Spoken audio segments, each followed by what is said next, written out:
Welcome to my channel classes by Sunita ma'am. सभी बच्चों का हिंदी की क्लास में स्वागत है।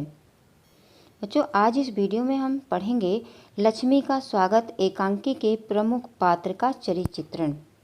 पिछली वीडियो में हमने लक्ष्मी का स्वागत एकांकी का सारांश समझा था, तो जिन बच्चों ने वो वीडियो नहीं देखी है उसका लिंक डिस्क्रिप्शन बॉक्स में दे दिया गया है।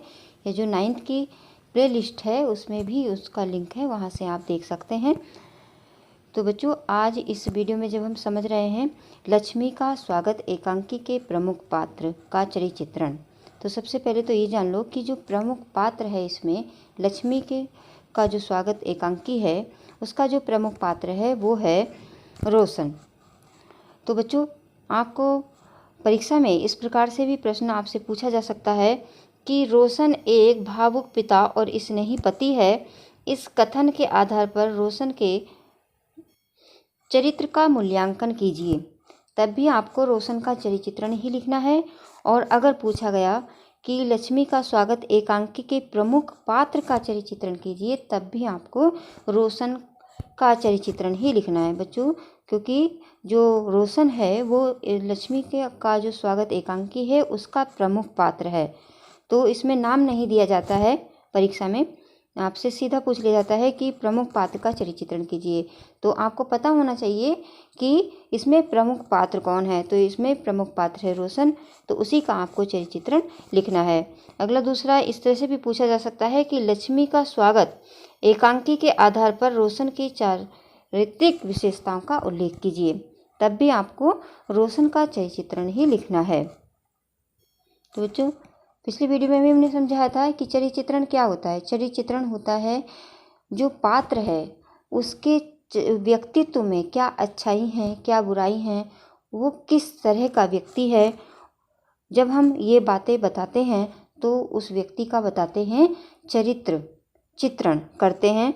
तो इसमें जो रोशन है जो मुख्य पात्र है उसका चरित्र चित्रण हम इसमें समझेंगे कि जो रोशन है वो किस प्रकार का उसमें व्यक्तित्व है, किस प्रकार का व्यक्ति है। तो बच्चों, जो ये प्रस्तुत एकांकी का जो केंद्रीय भाव है रोशन ही है, क्योंकि सारी कहानी उसी के आसपास घूमती है। यदि लक्ष्मी का स्वागत भी है तो उसी के माध्यम से है। उपेंद्रनाथ अश्क ने उसे भावुक पिता, प्रेमी पति, अच्छा भाई एवं मित्र के रूप में चित्रित किया है। उसकी इन विशेषताओं को निम्नलिखित रूप में अच्छे प्रकार से समझा जा सकता है। सबसे पहले जो उसके चरित्र की विशेषताएं हैं वह है भावुक और स्नेही पति।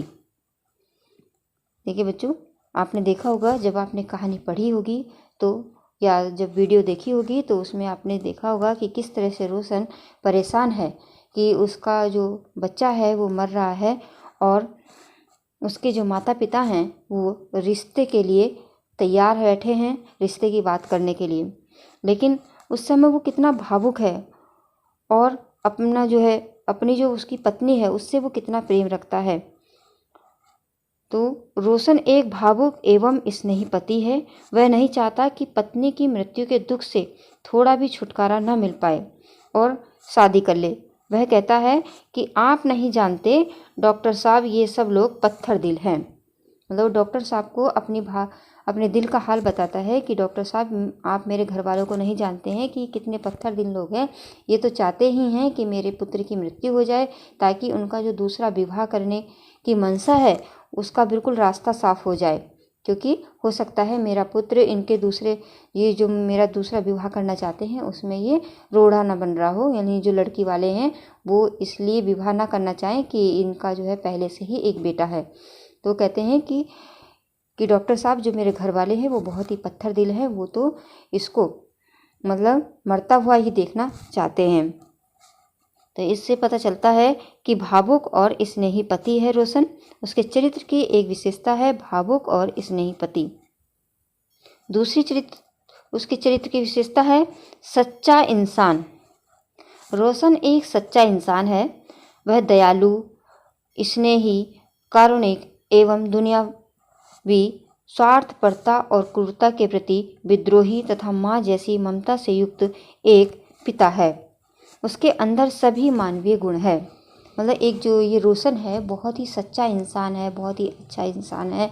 मतलब आज के युग में जैसे कोई धन के लोभी होते हैं, धन के लालची होते हैं, और जो मतलब दहेज में लोभ में आ जाते हैं, तो ऐसा व्यक्ति जो है रोशन नहीं है। वो बिल्कुल भी नहीं चाहता है कि वो दूसरा विवाह करे, क्योंकि वह अपने बच्चे से बहुत अधिक प्रेम करता है। और इससे पता चलता है कि रोशन एक सच्चा इंसान है। और जब उसकी माँ कहती है कि तुम जाकर के लड़की वाले से मिल लो, तो वो बिल्कुल भी मना कर देता है, क्योंकि वह दूसरा विवाह नहीं करना चाहता है। वह अपने बच्चे से बहुत अधिक प्रेम करता है। तो इससे पता चलता है कि वह बहुत ही एक जो है, जैसे माँ का दिल होता है उतना ही जो है वो अपने बच्चे को प्यार करता है माँ की तरह। तो उसके अंदर ममता से युक्त एक जो है पिता है, और उसके अंदर सभी मानवीय गुण हैं। जो एक अच्छे इंसान में गुण होते हैं वो सारे ही गुण रोशन में हैं, तो इसलिए वो एक सच्चा इंसान है। तीसरी विशेषता आती है उसके चरित्र की, स्नेहिल और ममता युक्त पिता। रोशन अरुण को बहुत प्यार करता है। वह उसकी बीमारी के कारण बेचैन है। अरुण की दशा देखकर वो उसका जो हृदय है वो बहुत दुखी हो जाता है, और उसके अंदर उसके दिल में बहुत अधिक घबराहट हो रही है। वो कहता है उसकी सांस हर घड़ी रुकती जा रही है, उसका गला जैसे बंद होता जा रहा है, उसकी आंखें खुली हैं, वह कुछ कह नहीं सकता, बेहोश सा, असहाय सा, चुपचाप टुकुर टुकुर ताक रहा है।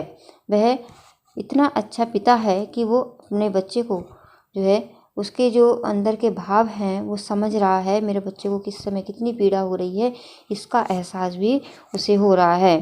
तो इससे पता चलता है कि रोशन का जो दिल है वो बहुत अधिक अपने बच्चे को प्यार करता है, और उसका दिल अपने बच्चे के प्यार से भरा पड़ा है। अगली विशेषता आती है रोशन के चरित्र की, वह है करुण हृदय। वह करुण हृदय मानव है।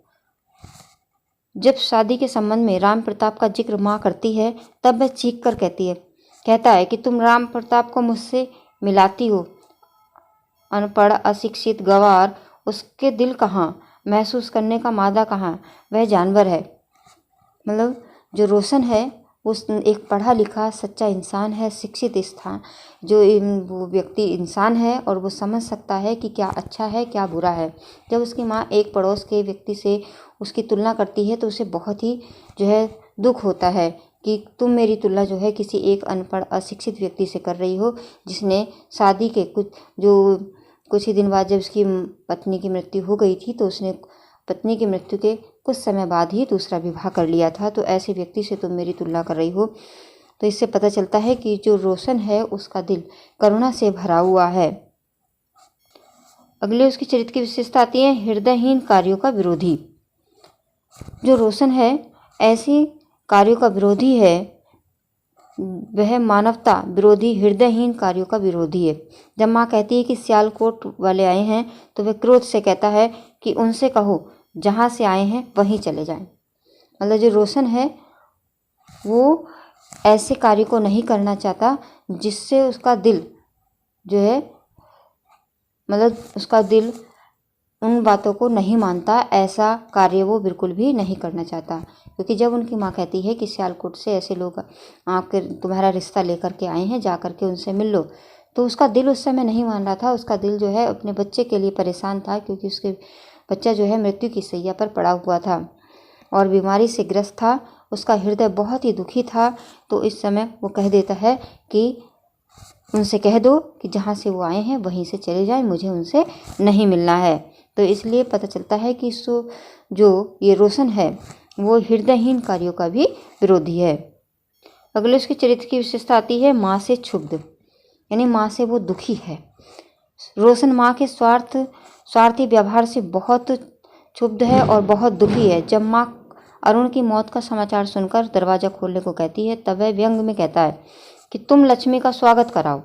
वह नहीं चाहता कि माँ उसके मरे हुए बेटे का मुंह भी देखे।